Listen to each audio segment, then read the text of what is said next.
I'm Julie Kamek, the professor of sociology and chair of the department. And we all know Don as a methodologist, as a teacher, as a mentor, as someone who's made incredible strides in academics and in rural sociology. But today I'm going to introduce to you Don, not as any of these, but as a historian. It's a role we haven't heard him speak to us in yet. So I will let him take us on that journey to the past. Don.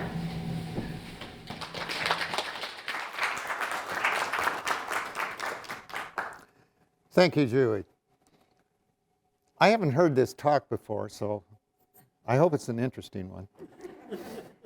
But time will tell, as it usually does. But the first 100 years of sociology at WSU and thoughts about our future, that intrigued me as a possible topic of things to talk about. But a couple days ago, and that seemed kind of late to change the title, I thought maybe it would be more appropriate to talk about fast, fast, and faster. I'd like to talk about 6 major developments in WSU sociology that I think have happened in the last 100 years. But the underlying theme is the constant change that I think has happened in sociological issues needing study and the increasing speed that we have to be addressing them with. And I'll end up with some thoughts about the future. Finally, before I get started, slides will be available. You can have the slide set. They have more detail than usual because I've tried to do this so they're self-standing.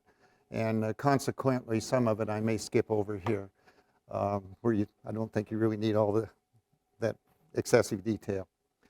The place I want to start actually comes off the web page of WSU at present. And I'm going to read it. WSU is a public land-grant research university committed to the principles of practical education for all, scholarly inquiry that benefits society, and the sharing of expertise to positively impact the state and communities. And liberal arts has always been a part of that accepted mission. And Todd Butler has made that point in some of his presentations, and I really have appreciated it, and I think it's relevant to our college.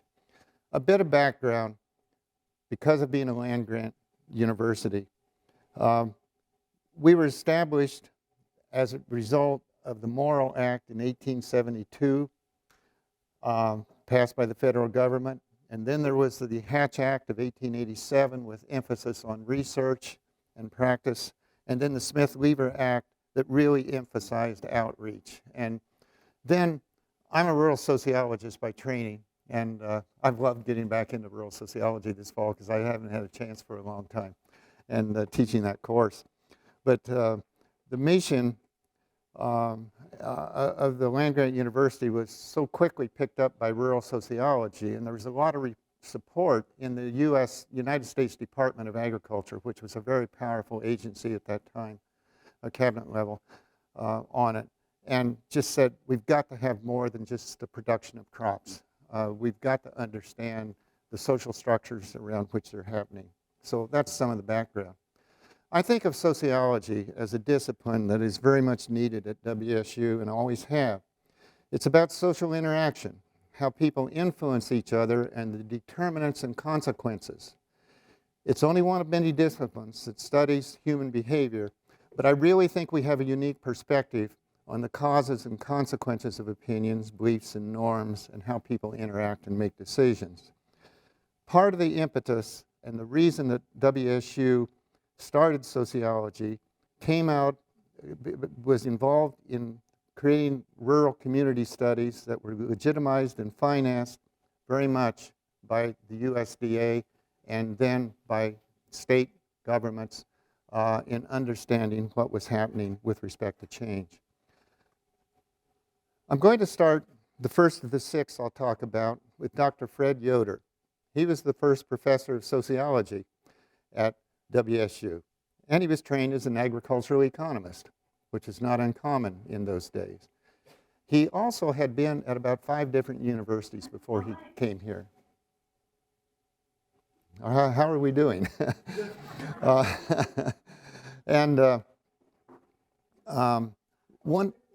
One of the things I thought about with Fred Yoder was how many different courses he taught. I went over to the WSU archives. There are 18 boxes in the archives at the library pertaining to Fred Yoder. And there's just an incredible number of handwritten notes.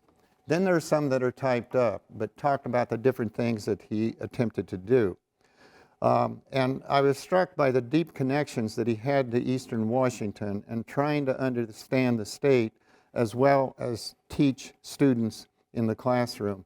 And he was also a member of the Grange, and I mention that because it was one of the original farm movement organizations that was so critical in this state for organizing rural areas. He ran for Congress twice, unsuccessfully, 1944 and 1954, left WSU and went to do some other things in other parts of the country at that time, 57. I mentioned here a significant role. One of the things that struck me as I came here as a rural sociologist was they talked about how research got done. And one of the things mentioned was weekend train trips to Yakima. And the only way you could get a train from here to Yakima was to go to Spokane, and then from Spokane to Yakima. There were not the connections straight across the state that we have now. And it's quite a different era. He also talked extensively to community groups through Eastern Washington and brought a lot of community and family life kind of knowledge to rural people, and is really a predecessor coming off the Smith-Lever Act of bringing things to family life and thinking about how that affected people's well-being. He brought interesting sociological perspective, and I stopped and read in detail his notes in talks he gave about Social Security being proposed in the 1930s. And much of those talks was about the opposition to it. Made me think of today on a lot of things.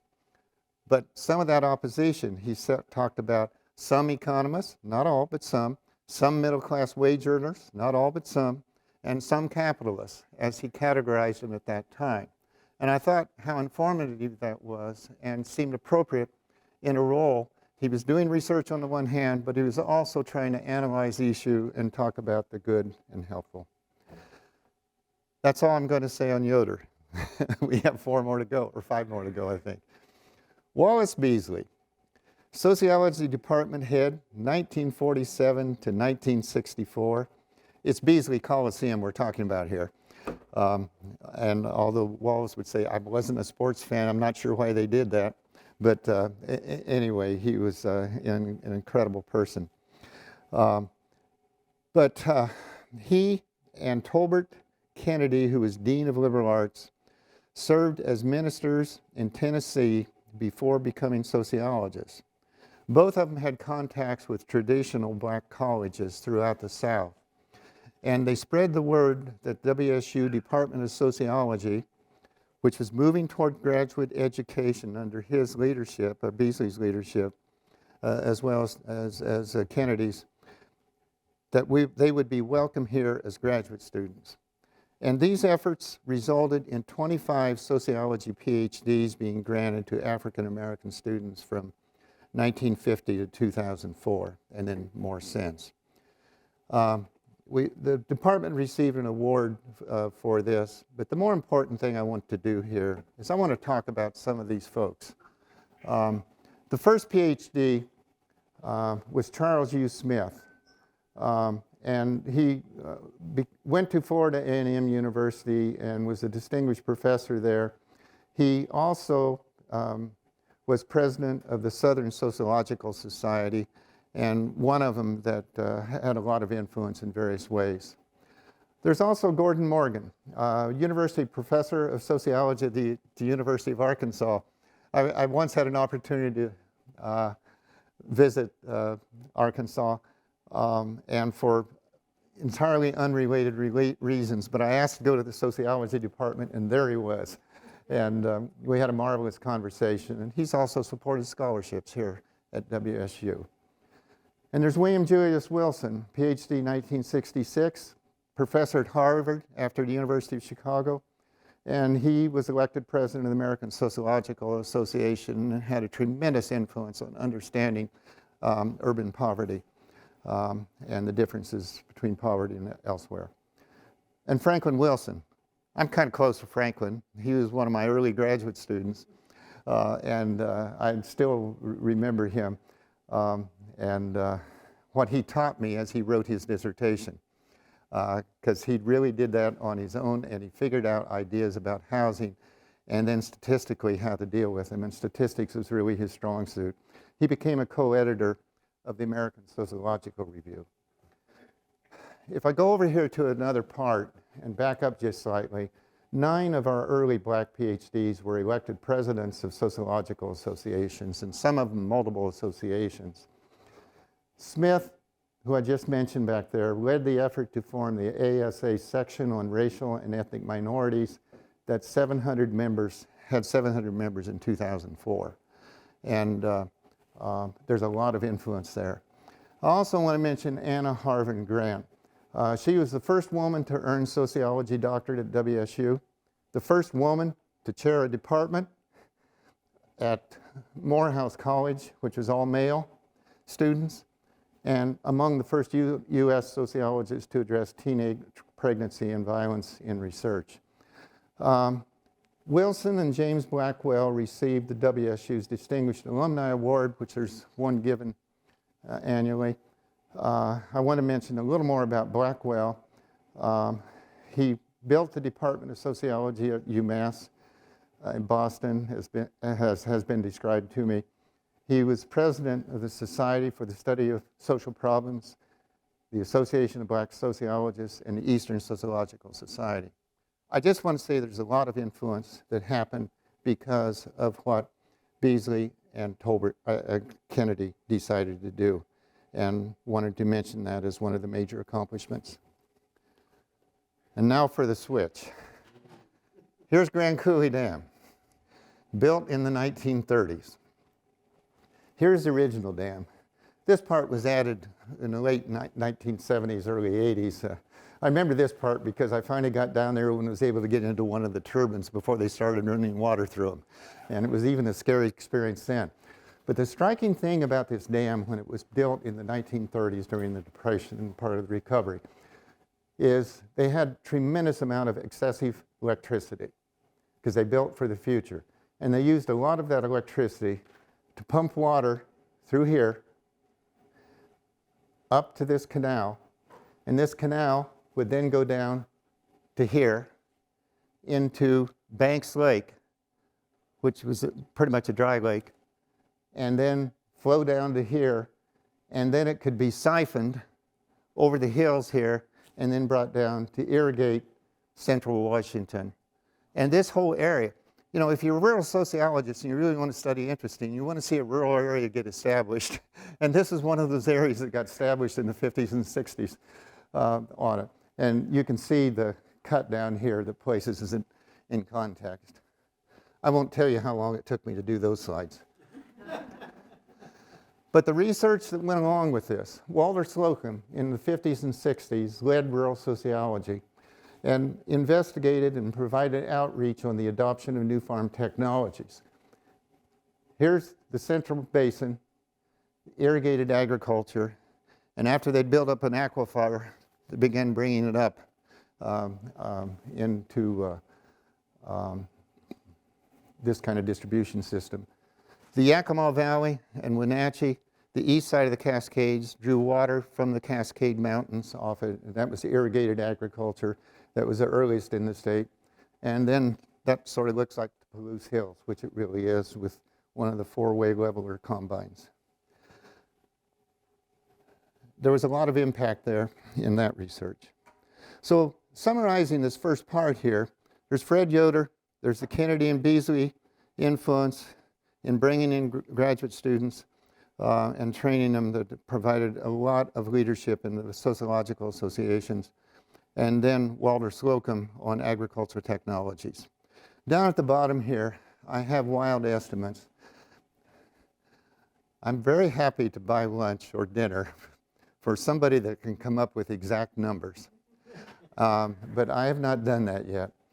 I'm pretty sure that there were about 640 Bachelor of Arts from sociology after 1928 up till 64.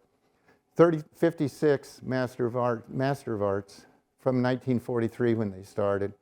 and then 23 PhDs, that's an actual count, including 6 African Americans from 1951.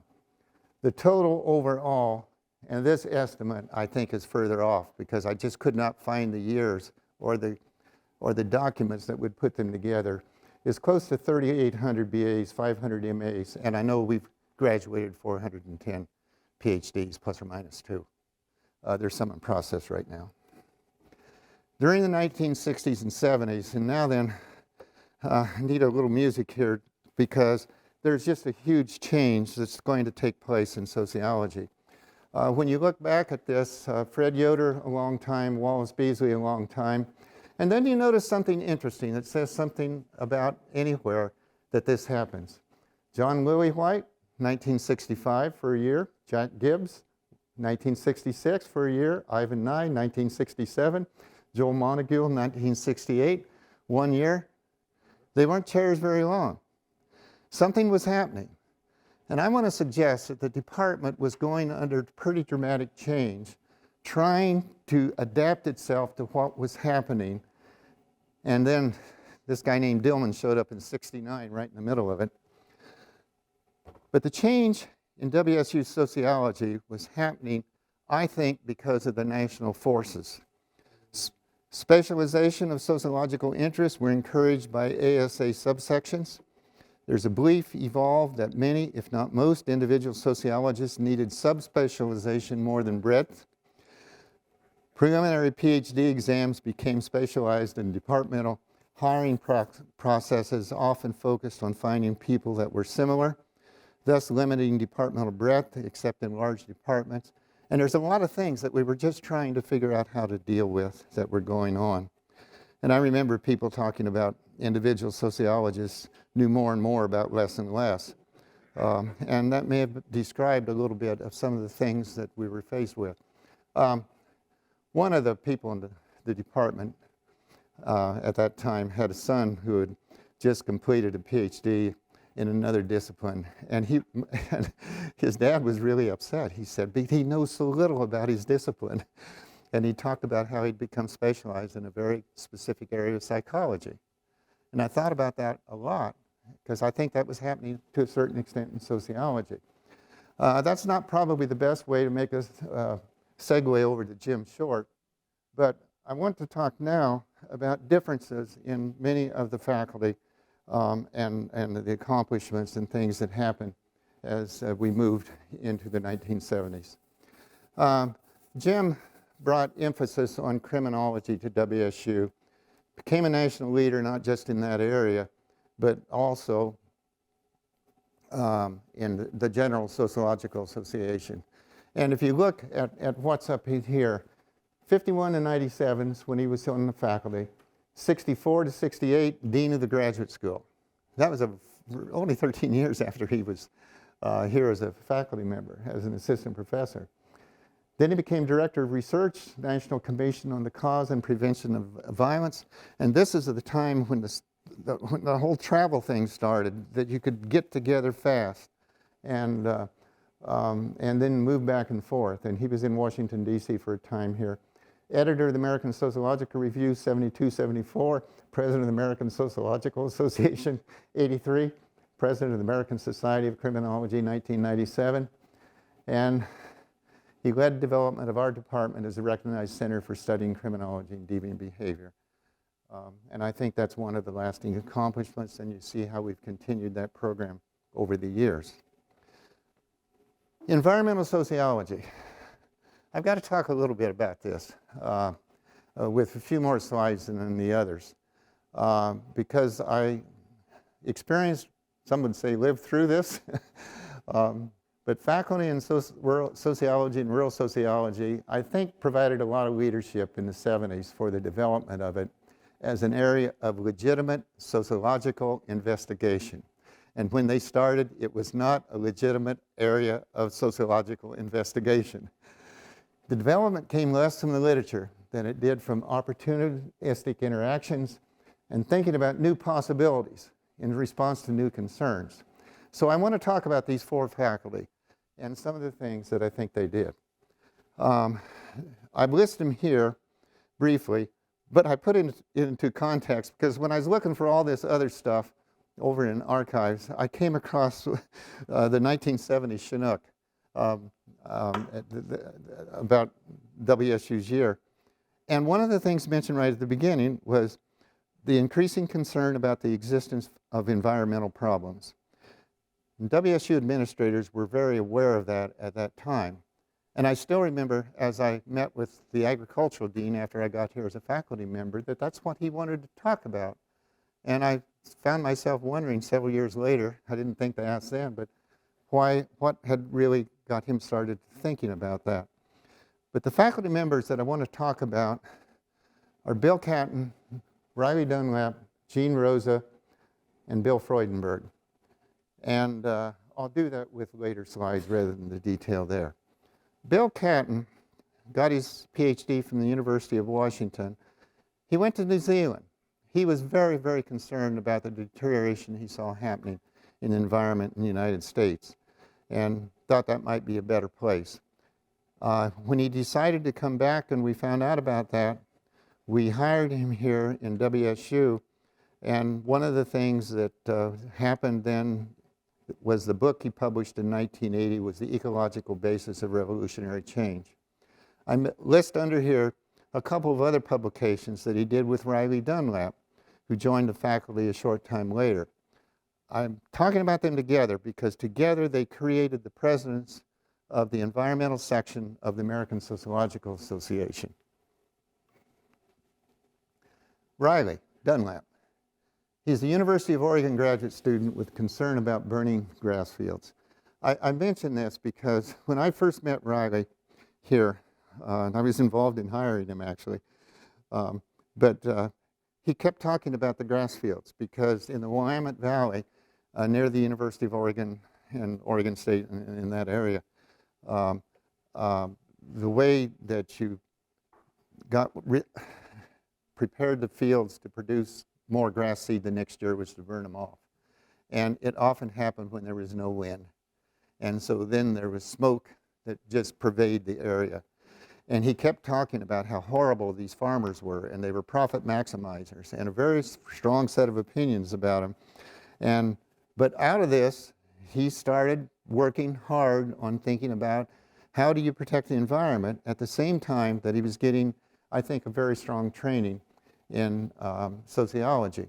I've listed here a couple of publications of Riley's, the new environmental paradigm that in the 1970s I would have said I've heard 10,000 times more about this than I'd really like to know. But he was determined to build a scale to measure how people felt about the environment, and it went through an incredible number of tests. Also helped me develop survey methodology because he kept wanting to do surveys of people. That thing has been published, been cited 5,300 times, which is more than I suspect most people get cited in their entire careers. But he has an incredible number of citations of 60,000 according to Google Scholar. And I don't know whether any of you ever follow this, but the H index means 93 publications cited 93 times or more by others. The synergy was what really intrigued me, though. Catton was a well-established sociologist who made great contributions on human ecology theory. He tended to be theoretical and macro. Dunlap was as micro as one could be and aimed at measuring attitudes. I still remember about 8 years ago, a student walked into my office here and was interested in the environment and opinions. And he started summarizing much of what Dunlap had done, and he'd never met him before. But I was struck because bringing back those memories. But Dunlap focused on the Society for the Study of Social Problems and the Rural Sociological Society as places to bring people together. And in the RSS, there was a natural resources group. And he started leveraging that, saying, well, they like natural resources, surely they can start thinking about the environment.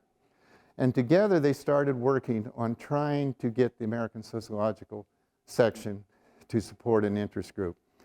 And they were successful, I think, because of Catton's sociology reputation and Dunlap's dogged determinism to identify people and get them to sign up. And he only asked me 10 times to sign up, and I did it the 9th time but didn't tell him because I enjoyed the conversations. Gene Rosa, Department Chair of Sociology, 96 to 2001.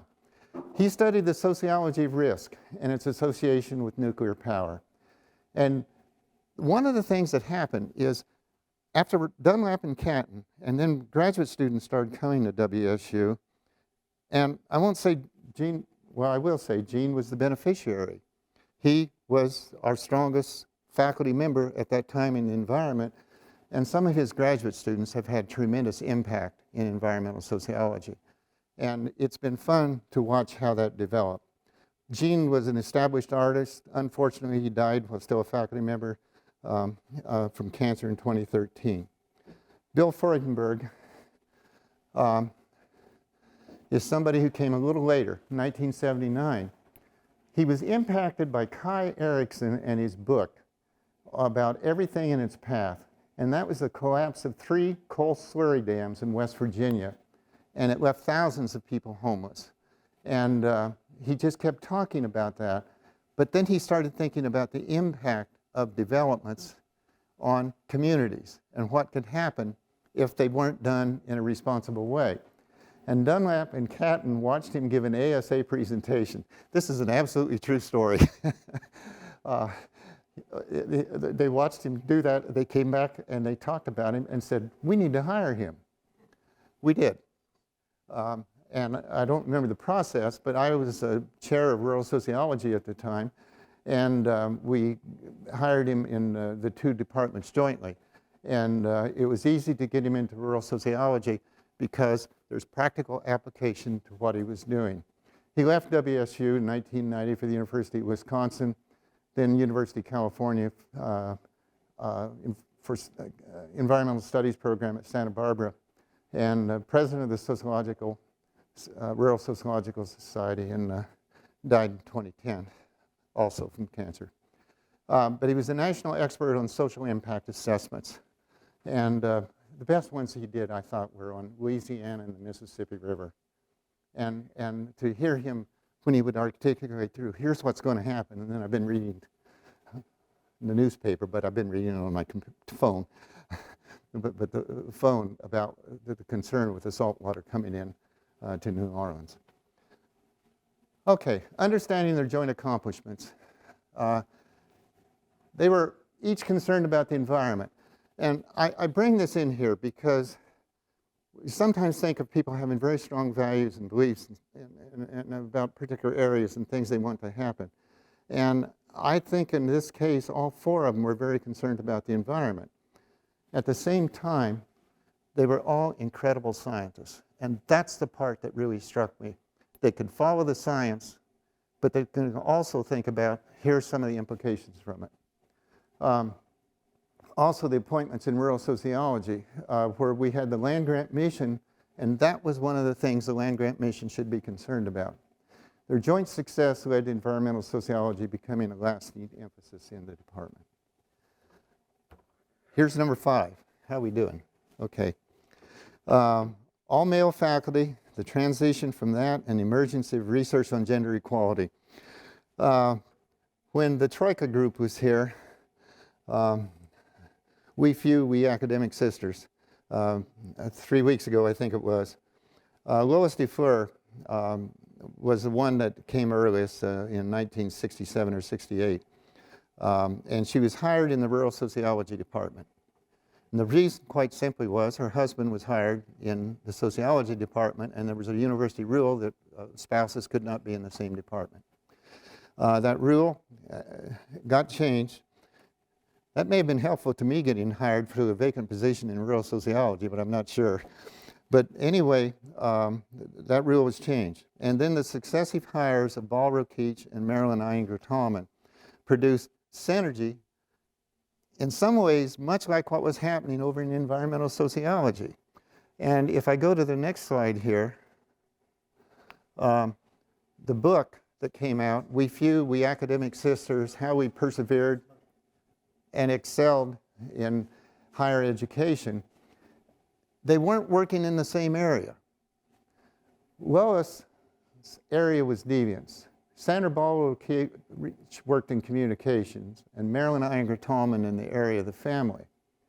But Lois moved from being a WSU professor to becoming Dean of Humanities and Social Science, I think it was called at the time, and I've been bothered since, I may have that wrong, and to provost at the University of Missouri in Columbia, and then eventually president of Binghamton University in New York.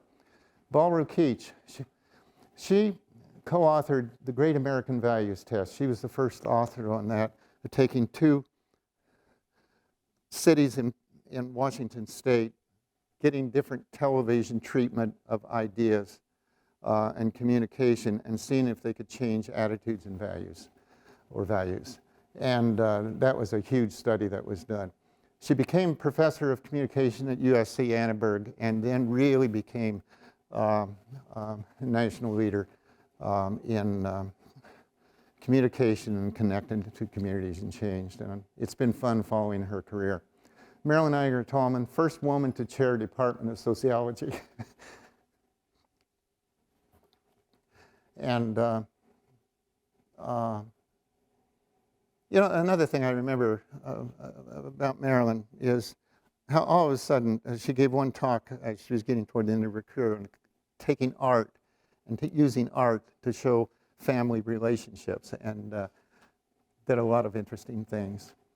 So these things are described in their own words in that book, and I'd really encourage you to take a look at it. I read it after they were here. I read it before they were here in the draft form, but then when I read it afterwards, they just really did some tremendous things with it. Now, I'm probably delaying here because I'm not too happy with getting to this sixth point here. I don't particularly like to talk about myself and what I think I've done or not done, but here goes. But there's context. Sociology was advancing in disparate directions, so common theory received less emphasis, which is something I said earlier. But conflict theory and social systems theory and social psychology concepts, you know, there was just a lot happening here that people were going somewhat different directions, and there was a lot of discussion. I remember one book that came out that I just loved what they did in it, because they talked about fist fights in the kitchen. And what they were really talking about, I think, in that book was having to do with how we would argue dramatically about different theories and which is better and which is worse. But there was a constrained fight, because underneath we sort of thought we needed everything, but we all had our favorites. And I thought about this a lot when Louis Gray was here, because Louis supervised 29 PhD dissertations. I don't think I ever understood what Louis Gray did in his research. It was entirely different, with different concepts, different emphases than anything that I was doing. And finally one day, we were in a conversation on whatever, and something was mentioned about Talcott Parsons. And I had used a lot of social systems theory, and I mentioned it, and then Louis just started filling in the rest of the blanks that I hadn't talked about. And then we moved to Don Martindale's book, which was required reading for anyone my age going through graduate school at that time. And realizing how we were all trained similarly, but the times had encouraged us to go somewhat different directions in developing things. So there was a change from group focus to individualism, and thinking of departments as subsidiaries of professional societies with rewards and recognition based upon publication. I probably shouldn't take that much further today, but it was happening. There's also another thing. I admire our ability to get things done and how fast we can do stuff now. But when I came here, technology was limited. Long-distance telephone is how we communicated, and it was very expensive, and the department chairs would come and tell you how much you were spending on telephone.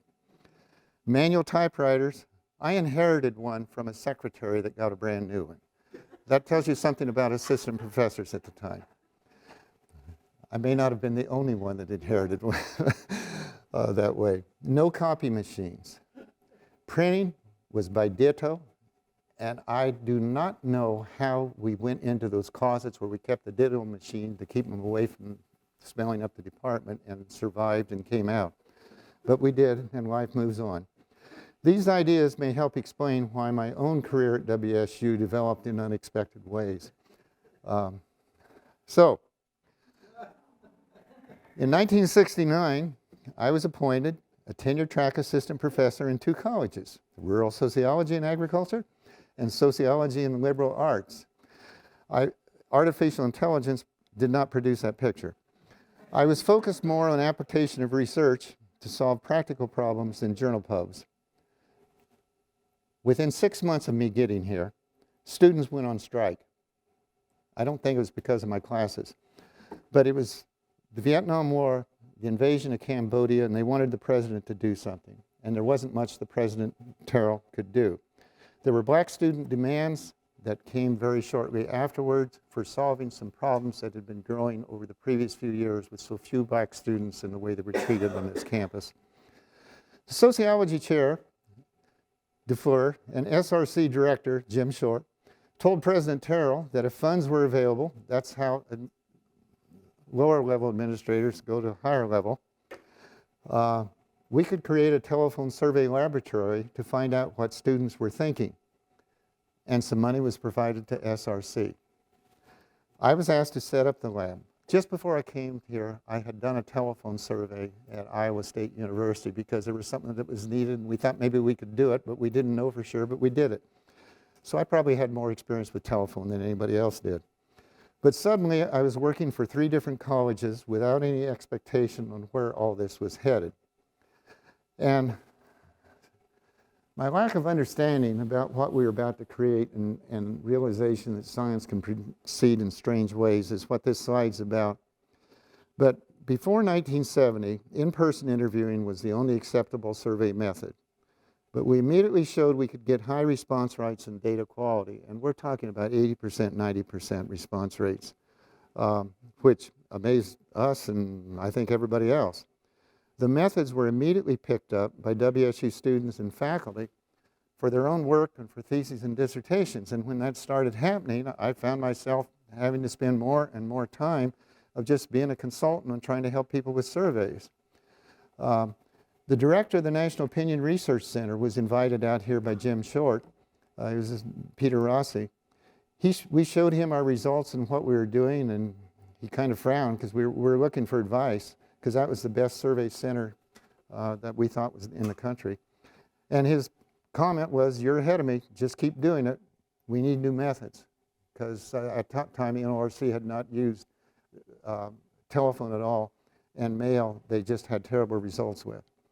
My rural sociology chair saw the same presentation, and he said, "You need to write a book." That was Howard Barr. And I was in the weird position of having worked out survey design procedures without having any inkling about their potential importance. I say this on here because sometimes we think we need to come out of graduate school knowing exactly what we're going to do in life. And I learned 10 times more the first 2 years out of graduate school than I probably learned in graduate school. And went off in directions that I really hadn't intended. I complied with Howard's advice. He was the chair, and the book was published in 1978, and I didn't realize for another 10 or 12 years how my career would totally change. I tried to put it all here in one slide, but I really wanted to be a rural sociologist, but the pull and methods was stronger, and we kept doing things, and then we found these people, organizations in the state who'd say, "Well, won't you do a survey for me?" And we created the survey data collection capability in the Social Research Center, and then in the Social Economic Sciences Research Center when the university said we needed to change our name, which we did. It's now in its 55th year of operation and has brought in nearly $80 million of grants and contracts and surveys for clients. But here's the point that's so doggone important. There's 20 plus technical staff there, and to do web surveys, to do qualitative data collection, also to do mail surveys, and then we have a large telephone capability. But it had the capability there that made it possible to develop, test, and apply new methods. And we were just going like this, one after another, of studies. And we could put all these out without having to go through the grant application process. National agencies get rejected, put it in again, get rejected, put it in, get funded, get it done, and then have to start over. And so we had the continuing capabilities. So what that book really became about is that as we went through the various editions of it, we first did telephone and mail, then we did internet and mixed mode methods that came out in 2000. Then we developed an understanding of why visual communication is so different in how people answer questionnaires than oral ones. And so that came out in 2009. And finally, we were able to put all this together in development of web push methods, which we mentioned in 2009, but 2014 is where we really think we put it together. And web push as a methodology is now the major method for country censuses. United States, Japan, Australia, Canada. Actually, it started Australia, then Japan, then Canada, then the US on it. And now then the European Social Survey that conducts surveys in 30 countries every 2 years is changing in 2027 over to self-administration. And then there's other household surveys. So I feel like there was something useful to produce. And now then, this is for those of you who are graduate students. I was getting old as things started happening here in the 21st century. And there's others in here who would agree with you who are from my era. But the capability of scientists to move science forward is often limited by their age and training. The SCSRC staff and these PhD graduate students made it possible for advancements to occur that I could never have dreamed of making alone. And I list them here because they're responsible for us getting this award from the American Association for Public Opinion Research it's called the Matovsky Innovation Award. But Michelle Edwards, who's at Texas State University now as a sociology faculty member, Morgan Malaw, an epidemiologist now by adaptation. The School of Medicine hired her to do surveys, and now she's in that epidemiology unit to help them with that and has her own research projects. Jolene Smith went to the University of Nebraska Sociology Chair. Leah Christian, Senior Vice President, National Opinion Research Center. She's Senior Vice President for Methods, is her area there. And then Ben Messer, U.S. Energy Information Administration. And these are only some of them who've been able to build careers. I have been struck with how many people have gone through sociology and then worked at the SCSRC and then took that into building their careers. But surveys are only one method, and I need to get to the rest of this. But I really want to say that one of the reasons I bring in here is because I think one of our departmental strengths is that is the development and acceptance of different methods for answering different research questions. And there's a number of us who do different things in different ways. So I pretty well summarized those first 6 areas. And I know we have other accomplishments that need to be recognized, but please view what I've reported here as selected themes. The last few minutes here, I want to talk about the future of sociology at WSU. And I'll start with a true story again. I went into a leadership program, a training program under the Kellogg National Fellowship Program in 1980, and I didn't know what I wanted to do with the rest of my career. And they told me I could do whatever I wanted to become a better leader, whatever that was, provided it was just not learning sociology, because that's what I already was. The head person was had been a dean of a dental school, and he said, the next dean of a dental school in this country needs to know a lot more than about how to extract a right back molar. And he was trying to make the point that I needed to understand more than sociology. I chose to investigate the impact of information technologies, and I was really impressed that I did a pretty good job, and I think I gave talks in 35 states or 25 states, 35 talks in 25 states, about information technologies and how it's affecting rural communities. But oh my gosh, I missed some things. And I could not imagine building towers 25 miles apart to support mobile phones, so I couldn't see a future there. I couldn't imagine this speed and volume of connections in smartphones. That hadn't happened yet. And it left me pretty dubious about predicting the future, so I will make some comments cautiously. But the nature of social interaction, which sociologists study, is changing dramatically. Geography plays a lesser role in life, allowing people to connect with others, sharing their interests and beliefs regardless of location. Work, learning new skills, volunteering can happen for people and tasks virtually sometimes. The speed by which the changes are happening is likely to be greater than ever experienced, and we need to understand this. My mind runs constantly across the interaction-related concepts from norms, social systems, role expectations, described versus achieved status, primary versus secondary relationships, informal versus formal sanctions, et cetera, et cetera, et cetera. And I decided to put some other stuff on this slide too. We don't yet understand how the shift from mostly in-person, geographically based interaction to virtual interaction is affecting human behavior. And the evolution of institutional supports, how are they going to evolve for support?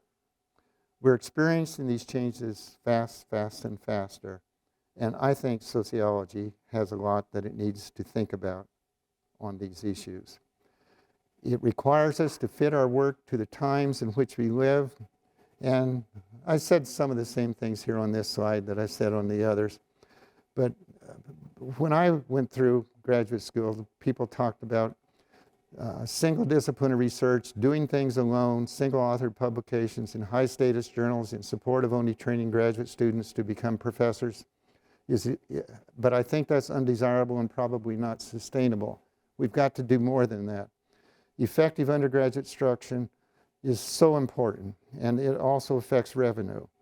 Continued development of career track faculty responsibilities, I'm one of the strong proponents of that because it's so critical to our undergraduate quality in education.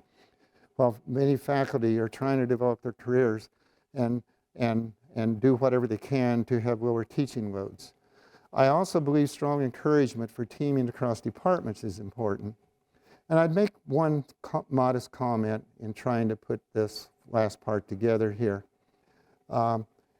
When I think about sociology in the future of WSU, I start with heterogeneity and homogeneity because those two things, homogeneity, be able to be supportive, exchange ideas that help local systems work, and then heterogeneity and connections outside those systems that help make things fit to the larger whole. I worry a lot about a university that focuses the building of departments mostly around recognized problems. And what problems are we going to use to form a department this year? And I worry about scholars being separated from others trained with similar theories and concepts so that they lose their theoretical background where so many of their ideas can be generated from. I also worry about a university that focuses the building of departments only around disciplinal interests that ignore practical problems. And I think we've been through a lot of that in this and other departments. I think sociology needs to remain a separate academic department, but faculty and graduate students need motivation and support to connect with scholars and technical staff in other disciplines with shared interest in finding and practical solutions to recognized problems. Current and anticipated communication technology suggests to me that is happening now, and it will be critical to sociology's future contribution to communities in the state, nation, and increasingly the world. You notice I read this last part. I probably drafted it about 10 times, and it probably needs more drafting. But I just cannot imagine a greater time for being a sociologist, because there's a lot that needs to be done. Thank you. I hope some of this was useful. For those of you that are keeping track of the slides, I put in limitations and acknowledgments and additional acknowledgments for a lot of people and places around here and some references that might be useful. And thank you very much.